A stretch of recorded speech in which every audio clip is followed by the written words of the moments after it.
hay, lo sé, en qué triste te sientes y sin esperanza estás. Pero existe un Dios que promete ayudarte y fuerzas tu alma tendrá. Nunca te rindas, Cristo ya viene, y su rostro pronto verás. Nunca te rindas, Cristo ya viene, los llevará a su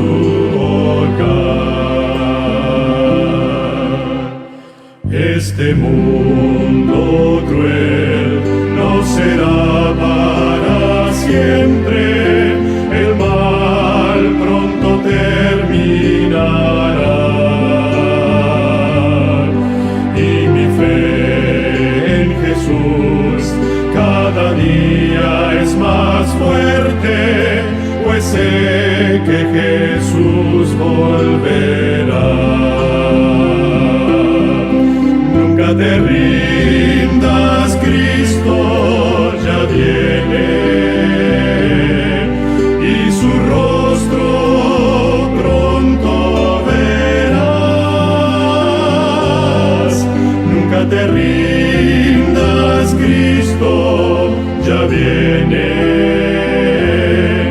nos llevará a su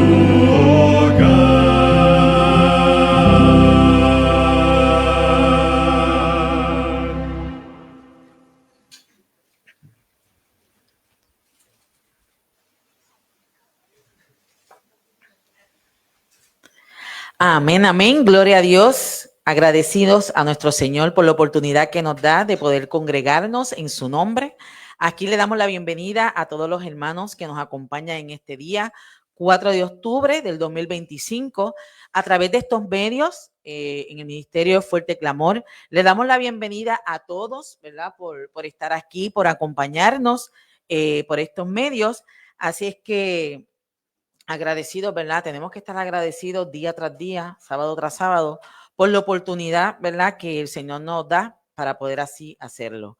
Así que sean todos bienvenidos, todos los que están aquí presentes, todos los que nos ven a través de estos medios. Vamos a comenzar con el culto divino, primeramente buscando las notas del himno número 69. Señor mi Dios. Con este himno nos ponemos de pie.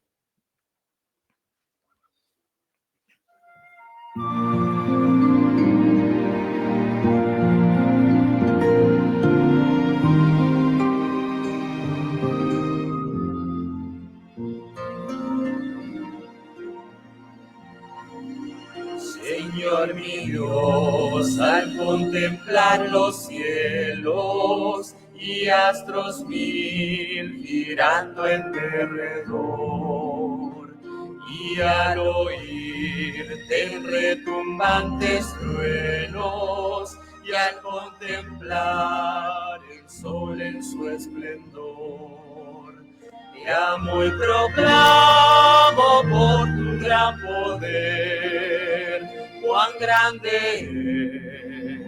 eres, oh Jehová. Te exalto a ti con toda mi alma y ser. Grande eres tú, grande eres tú.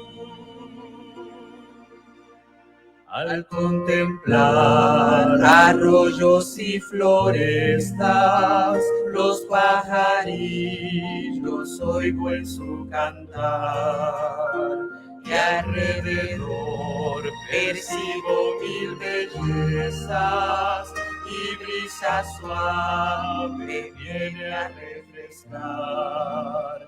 Te amo y proclamo por tu gran poder, cuán grande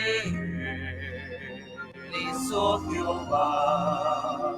Te exalto a ti con toda mi alma y ser. grande eres tú, grande eres tú. Y cuando pienso en ti, Señor querido, quien por mis culpas en penosa cruz, dolor sufriste que hombre no ha sufrido, cuánto te quiero, amado y buen Jesús. Te amo y proclamo por tu gran poder, cuán grande eres, oh Jehová. Te exalto a ti con toda mi alma y ser. Grande eres tú, grande eres tú. Y cuando vengas en brillante gloria, me llevarás con gozo a mi hogar. Te alabaré por darme la victoria, tu gran poder y gloria he de cantar. Te amo y proclamo por tu gran poder, cuán grande eres, oh Jehová. Te exalto a ti con toda mi alma y ser. Grande eres tú, grande eres tú. Amén, amén. Gloria a Dios. El Señor es el Dios de cada uno de nosotros, ¿verdad? Gloria a Dios por eso. Así es que, hermanos, ahora vamos a tener a Víctor con la primera oración. Todos los que podamos ir de rodillas para tener la oración.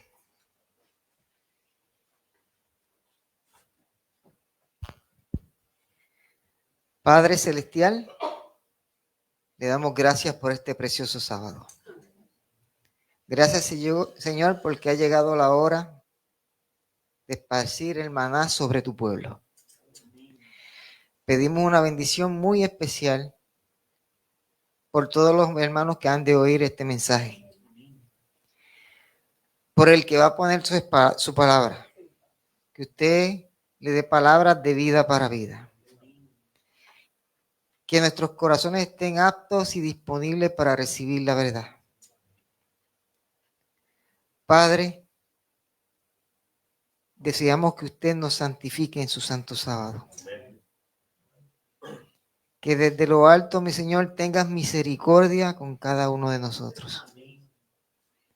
Bendice a tu pueblo en la ancha faz de la tierra, mi Señor. Un pueblo que gime y que clama.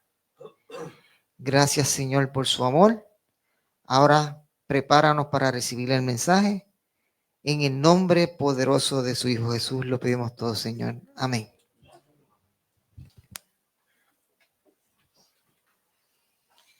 Ahora, sin más preámbulos, tenemos a nuestro hermano Emanuel Vallejos.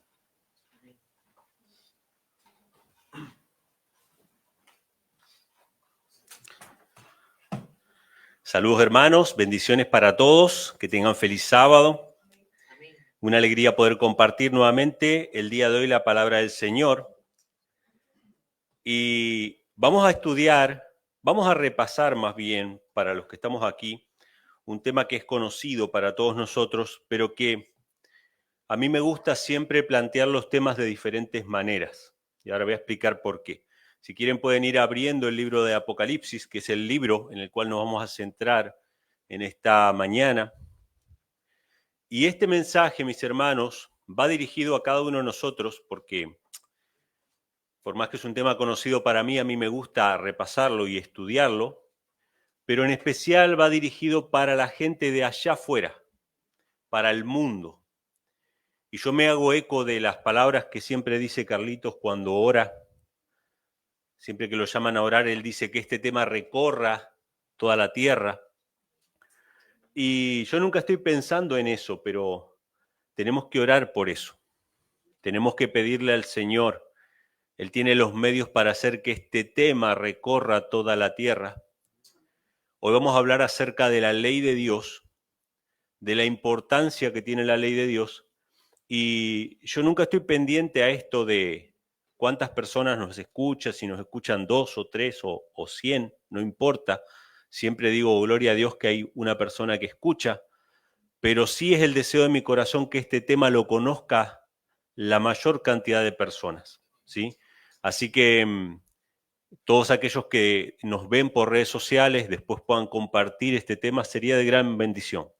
A todos aquellos que nos escuchan por Radio El Camino también les mandamos un abrazo en el nombre de Cristo. Y desde esta pequeña iglesia de Salinas, en Puerto Rico, queremos hacer llegar un mensaje a toda la humanidad, a todos los que tengan posibilidad de escuchar este mensaje acerca de la ley de Dios.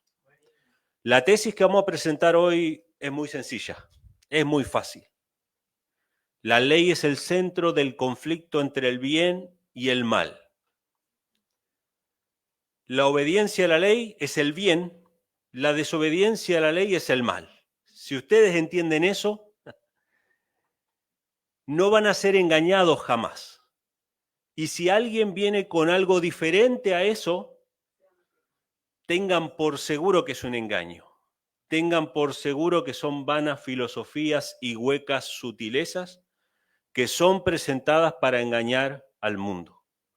La palabra de Dios es tan nítida y tan clara con respecto a esto que, como dijo el apóstol Pablo, tiempo nos faltaría para leer en toda la Biblia esta verdad.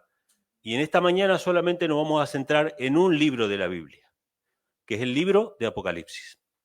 Vamos a ver el tema de la ley de Dios y la importancia que tiene la ley de Dios en el libro que cierra las Sagradas Escrituras. Y lo que vamos a hacer en esta mañana es romper los mitos cristianos que se han creado alrededor de la vigencia de la ley de Dios. Ustedes saben que los que más se van a oponer a la ley de Dios en este tiempo final van a ser los cristianos. Al punto de si es necesario matar a aquellos que levanten la ley de Dios en alto. El que lea, entienda lo que estoy diciendo. Si hay una persona que hace demasiado ruido y que exalta la santa ley de Dios, abajo, ¿sí?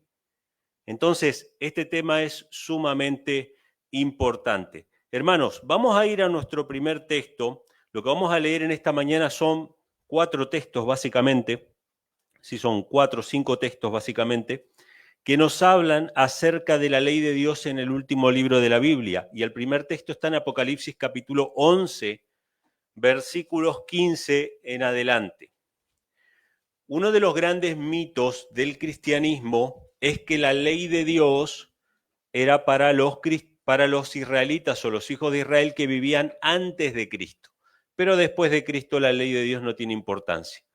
Los textos que vamos a leer a continuación, hermanos, son tan claros y tan tajantes que van a despejar esa duda y van a establecer claramente la ley de Dios como el fundamento del juicio. Muchas de las cosas que vamos a leer ahora están en otras partes de la Biblia, que probablemente les van a venir a la mente. Por ejemplo, el apóstol Santiago dice, así hablad y así haced como los que habéis de ser juzgados por la santa ley de la libertad. O sea, el apóstol Santiago es bien claro al mencionar de que la ley es el fundamento del juicio. Y una de las cosas que me llamó mucho la atención cada vez que hacemos un estudio de estas características es ver la persona que escribe. ¿Quién escribe el libro del Apocalipsis? Juan. Juan podría tener algún sesgo, alguna inclinación legalista, alguna cosa que esto lo aleja un poco de Cristo. ¿No era acaso Juan el discípulo más cercano a Cristo? Y sin embargo es el que más escribió sobre la ley de Dios. ¿Quién escribió el pecado es infracción de la ley? El apóstol Juan. ¿Quién escribió si me amáis guardad mis mandamientos, como yo he guardado los mandamientos de mi Padre y permanezco en su amor? Si ustedes dicen que aman al Señor y no guardan sus mandamientos, son mentirosos. ¿Quién escribió eso? Juan. Juan es el apóstol que más escribe acerca de la obediencia a la ley de Dios. Y era el discípulo que más cercano estuvo al corazón de Cristo. Qué tremendo eso, hermanos. Vamos a leer lo que nos dice Apocalipsis capítulo 11, versículo 15. Esto nos habla acerca de la séptima trompeta. No vamos a entrar con respecto a la interpretación de las 7 trompetas, pero sí es inequívoco, más allá de lo que ustedes interpreten o del pensamiento que tengan sobre eso, es de que la séptima trompeta está cercana a la segunda venida de Cristo. No solamente que el apóstol Juan escribió este libro en el año 100 aproximadamente, o sea, en las últimas instancias del primer siglo, ya ha entrado el siglo II, sino que casi todo lo que escribió Juan en este libro habla acerca de tiempo futuro. O sea que se destruye la idea de que la ley era para una época específica. Esto está hablando del futuro. La séptima trompeta. Dice así: el séptimo ángel tocó la trompeta y fueron hechas grandes voces en el cielo que decían: los reinos del mundo han venido a ser los reinos de nuestro Señor. ¿Quién será ese Señor? El Padre. ¿Por qué? Porque después dice, y de su Cristo, y reinará para siempre jamás. Está hablando ahí del Padre y del Hijo. Y los 24 ancianos que estaban sentados delante de Dios en sus sillas se postraron sobre sus rostros y adoraron a Dios. No vamos a entrar sobre quiénes eran estos 24 ancianos, pero hay diferentes opiniones con respecto a eso.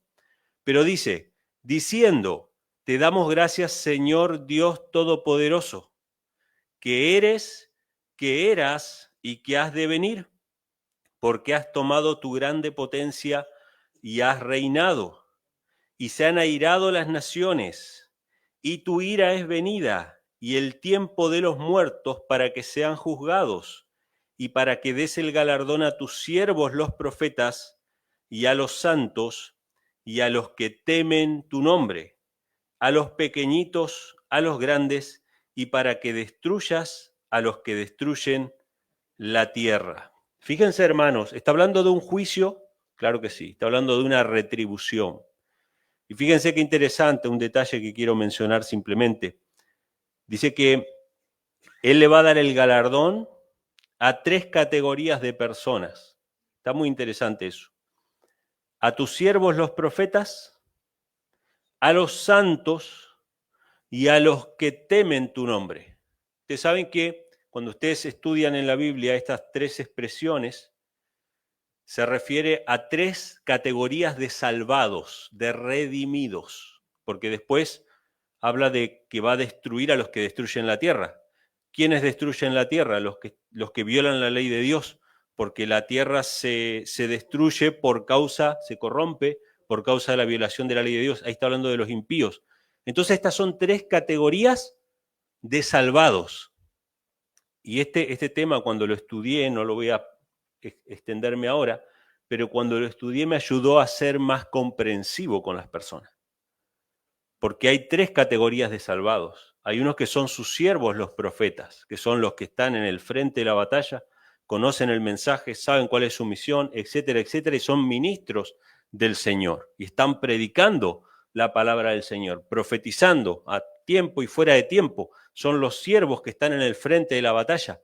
Pero después están los santos, que quizá no están tiempo completo, no están al frente de la batalla, no están con toda su vida dedicada al evangelio, al ministerio, pero también son santos. Y después hay otra categoría que son los que temen su nombre. Esas personas, muchas de ellas, no conocen gran parte del mensaje y probablemente no forman parte activa de la iglesia, pero que fueron personas sinceras que temían a Dios, eran temerosos de Dios. En su ignorancia, en lo que conocían, en lo que recibieron, fueron temerosos de Dios. Y también son salvados. ¿Sí? Y esto es interesante porque cuando hablamos de categorías, a nosotros no nos gusta eso, de categorías, pero en la Biblia está eso. Recién mencioné una categoría que no sé cuántos de ustedes se dieron cuenta. ¿Qué dije acerca del apóstol Juan? Que era el más cercano al corazón de Cristo. Entonces, ¿Pedro no fue inspirado por Dios? Sí, Pedro fue inspirado por Dios también, pero no fue el más cercano. Y cuando los redimidos se congreguen alrededor del trono, van a ver algunos más cercanos a Cristo que otros. Todo eso existe. Entonces esto nos ayuda a ser pacientes, a no querer imponer, a comprender que no todos entienden como nosotros las cosas, ¿sí? Pero bueno, ahí están los redimidos. Dice que le va a dar el galardón a los siervos de los profetas, a los santos, a los que temen su nombre, y que va a destruir a los que destruyen la tierra. Y dice el versículo 19, el templo de Dios fue abierto en el cielo y el arca de su testamento fue vista en su templo y fueron hechos relámpagos, voces y truenos y terremotos y grande granizo. Qué tremendo, hermanos. ¿Cómo se puede leer la Biblia? Y vamos a dejar la Biblia de lado. ¿Cómo se puede leer Apocalipsis y pasar por alto la santa ley de Dios? Cuando se nos está diciendo que la base y el fundamento del juicio de Dios por el cual van a ser juzgados los hombres y se van a dar las recompensas a cada uno conforme a sus obras, es el arca del pacto, la santa ley de Dios que fue vista en el cielo. Hermanos, cuando nosotros hablamos del tabernáculo terrenal, en realidad es una mera copia del celestial. Todos los muebles que estaban acá abajo son exactamente los muebles que están allá arriba. ¿No se menciona acaso el altar del incienso también en el libro de Apocalipsis? ¿No se menciona acaso los candeleros también? Entonces, evidentemente, aquí está hablando del arca del pacto que contenía los 10 mandamientos. El libro de Apocalipsis es sumamente enfático en que el eje del conflicto es la obediencia o la desobediencia a la ley de Dios. La lucha entre el bien y el mal se resume en eso, hermanos, recuérdenlo. ¿Qué es el bien? Obediencia. ¿Qué es el mal? Desobediencia. Y los hombres lo dibujan y lo pintan de diferente manera para escapar de la responsabilidad que les va a ser demandada en su momento. Vamos a ir al siguiente texto que está en Apocalipsis capítulo 12, ahí nomás. Y Apocalipsis 12 en realidad tiene varias etapas, pero que nos muestra y nos ayuda a entender que esta es la historia del conflicto. Esta es la historia del conflicto entre el bien y el mal. Como decíamos esta mañana, Apocalipsis 12 es un pantallazo de ese conflicto resumido en unos pocos versículos. Vamos a leer el versículo 1 en adelante y dice así. Vamos a leer del 1 al 5 primero. Una grande señal apareció en el cielo. Una mujer vestida del sol, la luna debajo de sus pies y sobre su cabeza una corona de 12 estrellas. Esta mujer representa a la iglesia de Dios, el pueblo de Dios, que en el Génesis ya era representado con el sol, la luna y las estrellas, en los sueños de José, lo pueden rastrear por allí, ¿sí? Pero el pueblo de Israel, propiamente dicho, el pueblo de Dios, era esta mujer. Dice que esta mujer estaba preñada, clamaba con dolores de parto y sufría por parir. Verso 3. Fue vista otra señal en el cielo y aquí un grande dragón bermejo que tenía 7 cabezas y 10 cuernos y en sus cabezas 7 diademas. Y su cola arrastraba la tercera parte de las estrellas del cielo y las echó en tierra. Y el dragón se paró delante de la mujer que estaba para parir a fin de devorar a su hijo cuando hubiese parido. ¿Quién era este dragón? Lo dice el mismo pasaje, ¿no? Es la serpiente antigua que se llama Diablo y Satanás, pero si yo quisiera darle una aplicación más, este dragón es el Imperio Romano. Porque este dragón es el que está esperando que nazca ese bebé para matarlo. Ustedes se acuerdan la muerte de los bebés cuando Cristo nació. Y aparte, después tenemos en Apocalipsis 13, que no lo vamos a leer ahora, que dice que el dragón le da a la bestia su poder, su trono y grande autoridad. El Imperio Romano le dio lugar a la Roma papal, le pasó el trono. Entonces tiene esa doble aplicación. Es Satanás, sí, pero a través del Imperio Romano que trataba de destruir a Cristo ni bien naciese, ¿sí? Entonces dice que en el versículo 5, ella parió un hijo varón, el cual había de regir todas las gentes con vara de hierro, y su hijo fue arrebatado para Dios y a su trono.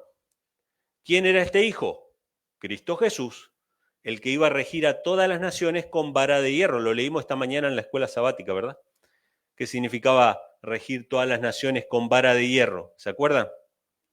Que hablaba acerca del reino justo que se iba a establecer en el tiempo final, y dice que él fue arrebatado para Dios y a su trono. O sea que ese bebé que nació no era el mismo Dios. Fue arrebatado para Dios y para su trono. Vamos al versículo 7. Fíjense, esto es algo interesante, que yo voy a hacer un paréntesis, pero no es algo que nos tenga que quitar el sueño, pero es un detalle interesante. El versículo 7 presenta, del versículo 7 al 10, la batalla en el cielo, del dragón contra Satanás. Y nosotros siempre ubicamos esta batalla antes de la venida de Cristo, es decir, cuando se originó el mal allá arriba. Entonces, esto no significa de que esta batalla no ilustre esa batalla que hubo en el comienzo, pero evidentemente después de la muerte de Cristo y de la ascensión de Cristo al cielo, Satanás no pudo presentarse nuevamente ante el cielo como representante de esta tierra. Recuerden la historia de Job. En la historia de Job, Satanás ya había sido expulsado del cielo en aquella primera batalla, pero todavía se presentaba en el cielo delante del Padre como representante de este mundo. ¿De dónde vienes? De rodear la tierra y andar por ella.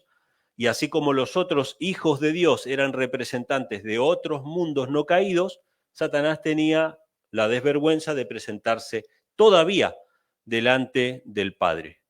Pero una vez que Cristo ascendió al cielo, nunca más Satanás se pudo presentar como representante de esta tierra. Fue expulsado definitivamente. De hecho, la muerte de Cristo fue la victoria definitiva sobre Satanás. Ahora estamos simplemente en una cuenta regresiva para ejecutar ese juicio, pero ya no hay más nada que dialogar, digamos. Se terminó, allí la batalla terminó. Ahora quedan nuestras batallas espirituales personales para ver de qué lado vamos a estar nosotros del conflicto. Entonces dice el verso 7, fue hecha una grande batalla en el cielo, Miguel y sus ángeles lidiaban contra el dragón y lidiaban el dragón y sus ángeles y no prevalecieron, ni su lugar fue más hallado en el cielo. Y fue lanzado fuera aquel gran dragón, la serpiente antigua que se llama Diablo y Satanás, el cual engaña a todo el mundo, fue arrojado en tierra y sus ángeles fueron arrojados con él. Y oí una grande voz en el cielo que decía, ahora ha venido la salvación y virtud y el reino de nuestro Dios y el poder de su Cristo. Están bien claras las cosas en el libro de Apocalipsis con respecto a la personalidad de Dios y de Cristo, ¿verdad? Porque el acusador de nuestros hermanos ha sido arrojado, el cual los acusaba delante de nuestro Dios de día y de noche. Y nosotros podemos ver eso en la historia de Job. ¿Qué hacía Satanás con Job? Lo acusaba delante de Dios y fue arrojado fuera, ¿sí? Vamos al versículo 13, donde dice qué pasa después que Satanás ve que ya no puede ir más al cielo, ya no puede seguir esa obra de difamación. Lo que hace ahora, empieza un periodo de persecución. El versículo 13 al 17 nos habla de la persecución. Cuando vio el dragón que él había sido arrojado a la tierra, persiguió a la mujer que había parido al hijo varón, y fueron dadas a la mujer 2 alas de grande águila, para que de la presencia de la serpiente volase al desierto, a su lugar donde es mantenida por un tiempo y tiempos y la mitad de un tiempo. Nosotros sabemos, hermanos, que este periodo surge desde el año 538 hasta el año 1798, ¿sí? Donde la iglesia es protegida en el desierto, entre ellos los valdenses, ¿sí? La iglesia de Cristo fue perseguida y fue mantenida por Dios en el desierto. Y dice el versículo 15, la serpiente echó de su boca tras la mujer agua como un río a fin de hacer que fuese arrebatada del río. Y la tierra ayudó a la mujer, y la tierra abrió su boca y sorbió el río que había echado el dragón de su boca. Entonces el dragón fue airado contra la mujer y se fue a hacer guerra contra los otros de la simiente de ella, ¿Alguna versión dice el resto de la descendencia de ella?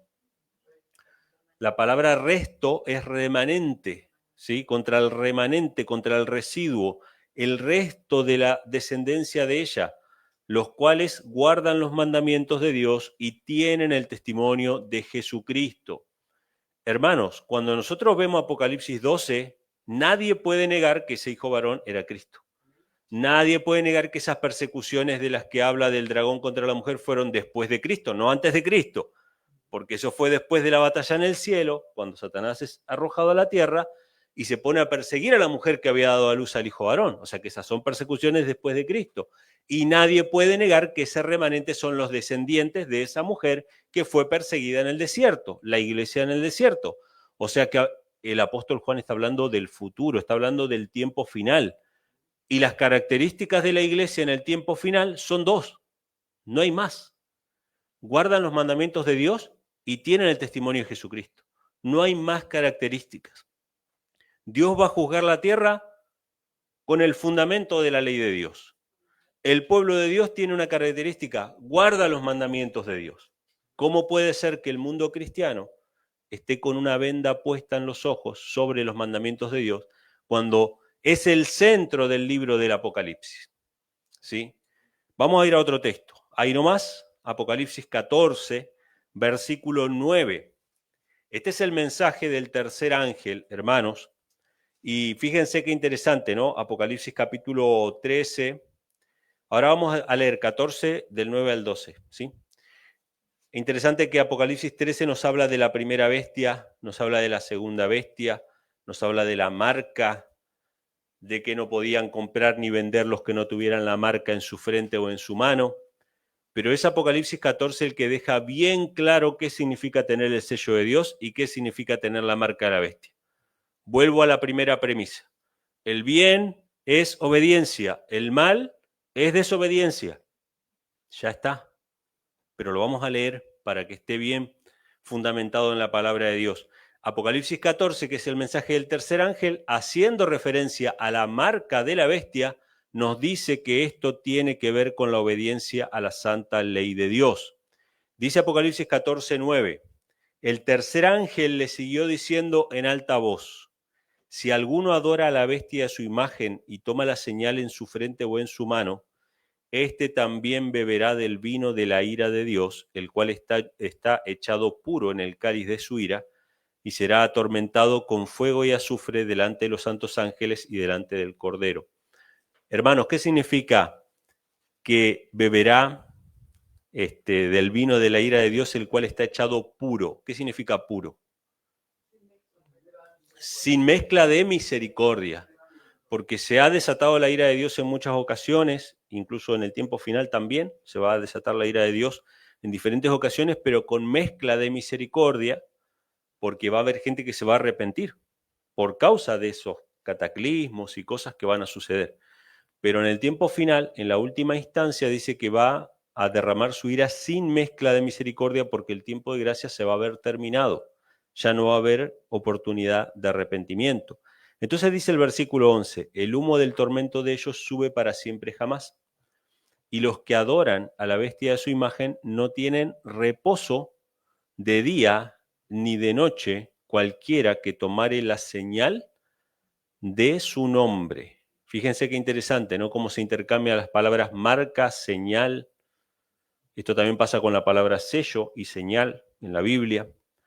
Entonces dice el versículo 12, aquí está la paciencia de los santos, los que guardan los mandamientos de Dios y la fe de Jesús. Pone en contraste los que reciben la marca de la bestia con los que no reciben la marca de la bestia. Los que se pierden con los santos, y los santos guardan los mandamientos de Dios y tienen la fe de Jesús. Vemos, hermanos, cómo el libro de Apocalipsis es claro con respecto a la vigencia de la ley de Dios. ¿Cómo puede ser que el cristianismo esté rechazando la ley de Dios? Ahora, yo solamente me voy a basar, y estamos leyendo solamente textos del libro de Apocalipsis, pero quiero mencionarles textos para que ustedes anoten.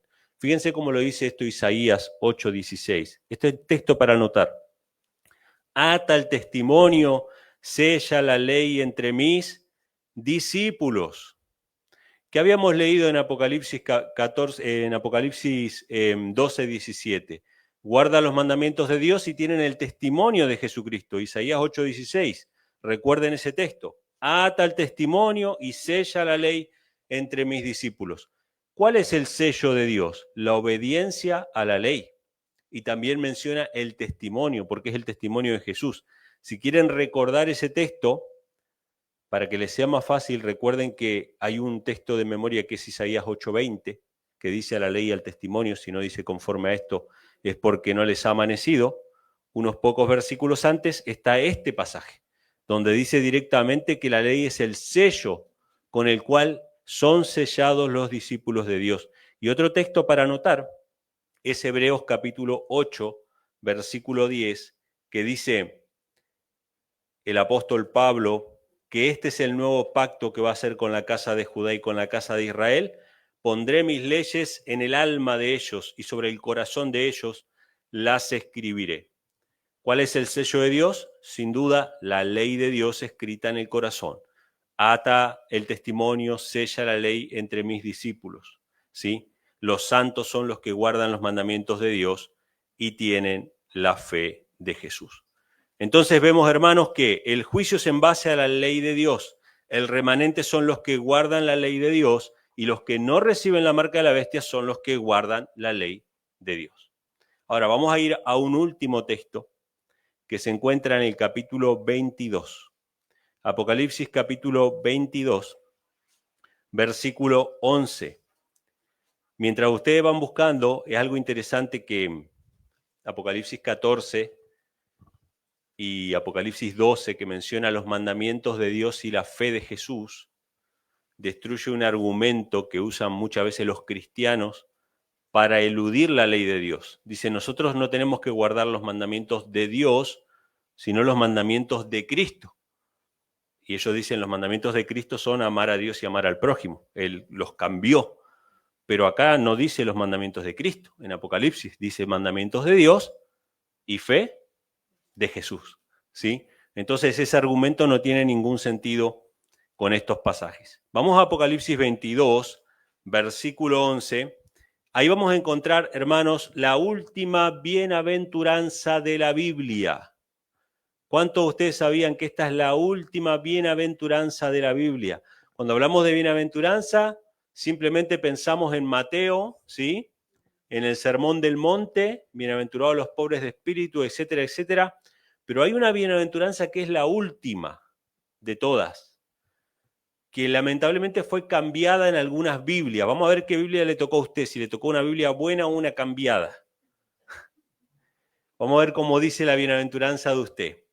Y hagan el ejercicio en casa también los que están escuchando o mirando el día de hoy. Apocalipsis 22, 11 dice, el que es injusto, sea injusto todavía, y el que es sucio, ensúciese todavía. A mí me gusta más la versión que dice el que es inmundo. ¿Por qué? Porque la palabra inmundo conecta ¿con qué? Con las leyes del Antiguo Testamento. En Levítico se nos habla de inmundicia y santidad, como dos opuestos. Y acá se habla también de inmundicia y santidad. Pero si yo cambio la palabra a suciedad, es como que desconecta. Desconecta la misma palabra, ¿sí?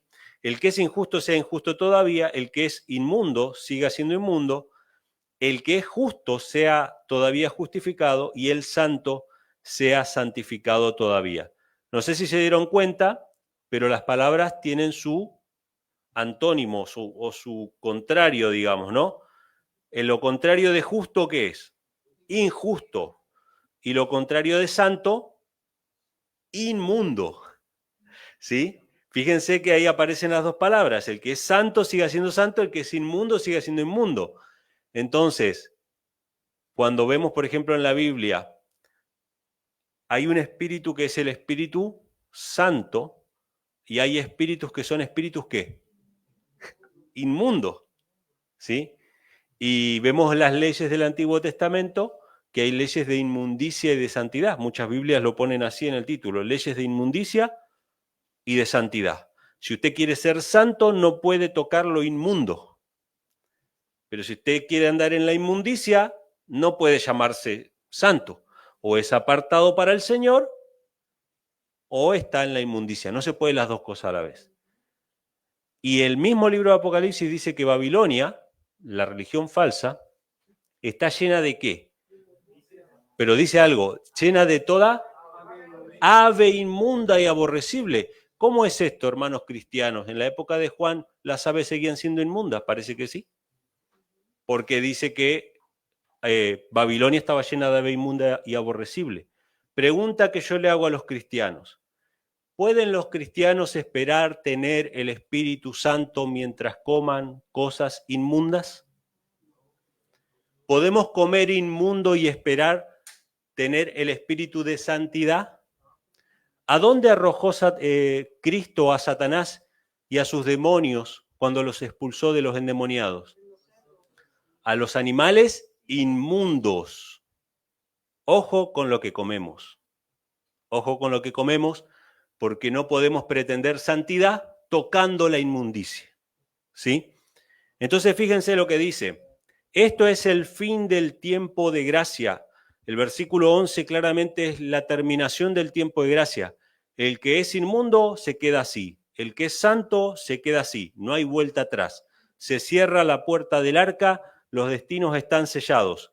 En ese contexto, para dejarlo bien claro de que es en el futuro y en el tiempo final, dice el versículo 12, he aquí yo vengo pronto y mi galardón conmigo para recompensar a cada uno según fuere su obra. ¿Sobre qué se va a dar la recompensa? Sobre las obras, no sobre las intenciones. No, pero yo tuve buenas intenciones. No. Son las obras las que van a ser juzgadas, los resultados. No, pero yo pensaba que haciendo Reiki o haciendo yoga iba a ser mejor persona. Obediencia es el bien, desobediencia es el mal. Cada uno conforme a sus obras, a lo que hicieron, si obedecieron o no obedecieron. Versículo 13, yo soy el alfa y el omega, el principio y el fin, el primero y el postrero. Y fíjense la última bienaventuranza de la Biblia. Bienaventurados los que guardan sus mandamientos, para que su potencia sea en el árbol de la vida y que entren por las puertas en la ciudad. Hermanos, ¿cómo empezó el mal en nuestro planeta Tierra? Con este mismo árbol de la vida estaba presente cuando empezó el mal. Dios le dio una orden específica a Adán y a Eva para probarlos, saber si obedecían o desobedecían. Y cuando desobedecieron se les cortó el acceso al árbol de la vida. Y ahora nos dice que para nosotros es la misma historia. Bienaventurados, felices, los obedientes, los que guardan sus mandamientos para tener derecho nuevamente al árbol de la vida, para vivir para siempre. ¿Quién va a vivir para siempre? Los que sean obedientes, hermanos. ¿Alguno tenía una Biblia cambiada aquí? Sí. Bienaventurados los que lavan sus ropas. Exacto. Las versiones Reina Valera 1960, siguiendo el consejo de los eruditos y de los sabios, dijeron, vamos a mejorar esta parte, y la cambiaron. Entonces la última bienaventuranza de la Biblia la desconectaron del Génesis. Obediencia y desobediencia en Génesis, árbol de la vida. Obediencia y desobediencia en Apocalipsis, árbol de la vida. Pero como ellos son tan sabios, lo desconectaron. ¿Sí? Tremendo. ¿Qué Biblias tienen este pasaje de esta manera? La versión King James antigua. La Reina Valera hasta el 1909 lo tiene. La Reina Valera Gómez lo tiene. La Reina Valera 60 en adelante cambiaron y pusieron bienaventurados los que lavan sus ropas. Y fíjense lo que dice el versículo 15. Mas los perros estarán fuera, y los hechiceros, y los disolutos, y los homicidas, y los idólatras, y cualquiera que ama y hace mentira. ¿De qué nos habla la Biblia? No nos habla de filosofías, de entendimientos, de conjeturas. Nos habla de obedecer o desobedecer. Los desobedientes, en otras palabras, estarán fuera. La palabra perros que aparece ahí es una palabra utilizada para hablar de aquellas personas impías, que no solamente la usaban los fariseos o los judíos en general, Cristo también la utilizó, e incluso fue dada por parte de la inspiración. Tenemos el caso de la mujer sirofenicia, donde dice, no es bueno dar el pan de los hijos a los perros, ¿sí? Que eran impíos. La mujer sirofenicia no tenía a la hija endemoniada por ir a la iglesia, la tenía endemoniada porque adoraban a los demonios. Entonces, ese tipo de prácticas eran los que caracterizaban a los perros, pero les voy a dar unos versículos más por si quieren anotarlos. En Deuteronomio 23, 19 dice, no traerás precio de ramera ni precio de perro a la casa de Jehová tu Dios. Significa de que no se podían traer ofrendas ganadas de manera ilícita o de manera inmoral. El precio de una ramera no se podía traer como ofrenda, ni de un perro, ¿sí? Que se consideraban aquellos que eran sodomitas o que practicaban cosas que no eran de Dios. Y en Salmos 22, 16, también Jesús mismo lo dice, porque me han rodeado perros, me ha cercado cuadrilla de malignos. ¿Quiénes eran los que rodearon a Cristo? Los impíos que repartieron entre sí sus vestidos, ¿sí? Y segunda de Pedro 2:22 también nos dice, el perro volvió a su vómito. Así dice el proverbio de aquellos que vuelven al pecado. Entonces, hermanos, ¿qué nos dice la Biblia? ¿Qué nos dice el libro de Apocalipsis? El último libro de la Biblia. ¿Cuánta gente hablando de Apocalipsis? ¿Cuánta gente esperando el arrebatamiento, el rapto, el tercer templo de Jerusalén, la aparición del anticristo, la caída de meteoritos? Y el centro del Apocalipsis es obedecer o no obedecer a la ley de Dios. Y meditaba antes de empezar el tema de esta mañana, cómo Dios es paciente para con nosotros. ¿Hemos hablado ya acerca de la vigencia de la ley de Dios en este espacio? Claro que sí hemos hablado. Pero la Biblia nos dice que Dios a Israel, en Hebreos capítulo 1 dice, Dios le habló muchas veces y de muchas maneras por medio de sus siervos, los profetas, al pueblo de Israel. Nosotros, hermanos, como pueblo tenemos que hablarle al mundo muchas veces y de muchas maneras. Hoy hemos visto una manera más. ¿Cuál es el centro del conflicto en el libro de Apocalipsis?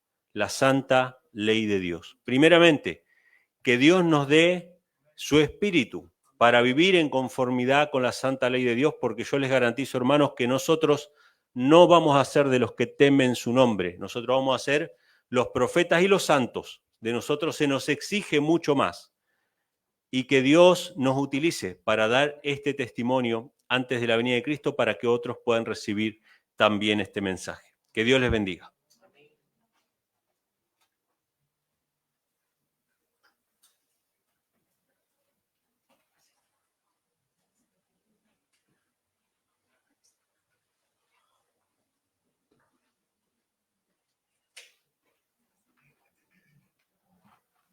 Feliz sábado a todos los hermanos aquí presentes y a todos los que nos ven por Facebook Live. Dios les bendiga. Alabaremos al Señor con el himno 236. A Jesús entrega todo, puestos en pie.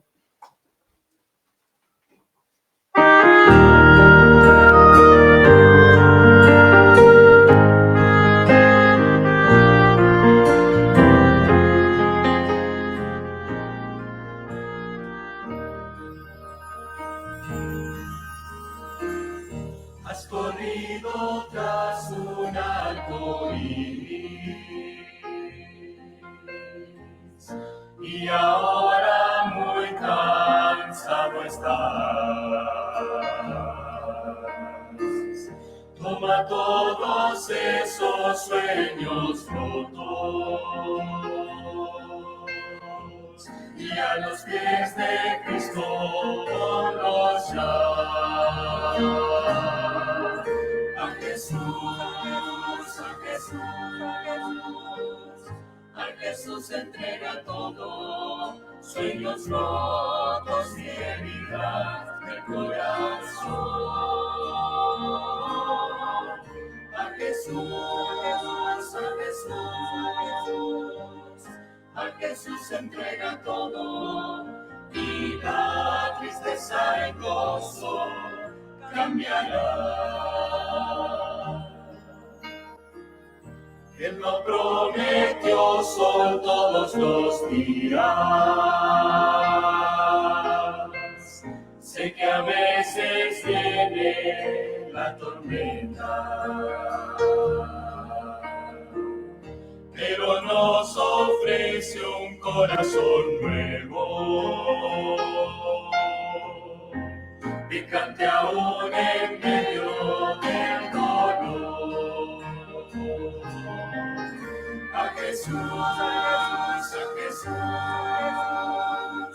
a Jesús entrega todo, sueños rotos y heridas de corazón. A Jesús, a Jesús, a Jesús entrega todo, y la tristeza en gozo cambiará.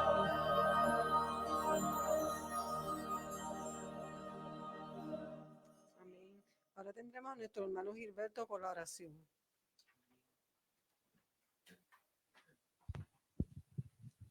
Bien, mis amados, todos los que puedan, por favor, de rodillas.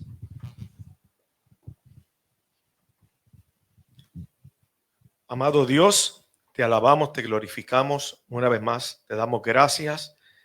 Gracias, Señor, por tu palabra.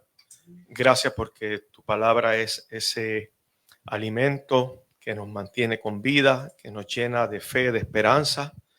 Queremos pedirte, Señor, que esta palabra que ha sido compartida hoy, que algunos escucharán quizás más tarde, logre el propósito para el cual tú la has enviado, Señor, que esta palabra no retorne atrás vacía, sino que cambie los corazones, Señor, que cada día nos ayude, nos prepare, Señor, para nosotros ser parte de ese grupo, Señor, que irá al encuentro contigo.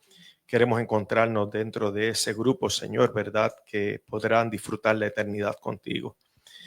Bendícenos, Señor, acompáñanos en este día, las horas que restan de este día santo, y que, Señor, tú puedas bendecirnos, así como bendecir a cada uno de los que nos escuchan. Sé con cada uno, Señor, agradecemos todo esto en el nombre de tu Hijo amado Jesús. Amén. Amén.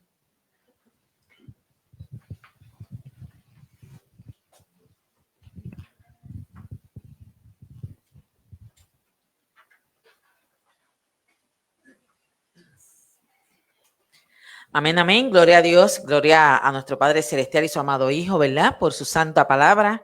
Gracias a nuestro hermano Emanuel, ¿verdad? Que el Señor le pone esta hermosa palabra en su corazón para poder esparcirla para cada uno de nosotros. Así es que la gloria y la honra sea para nuestro Señor.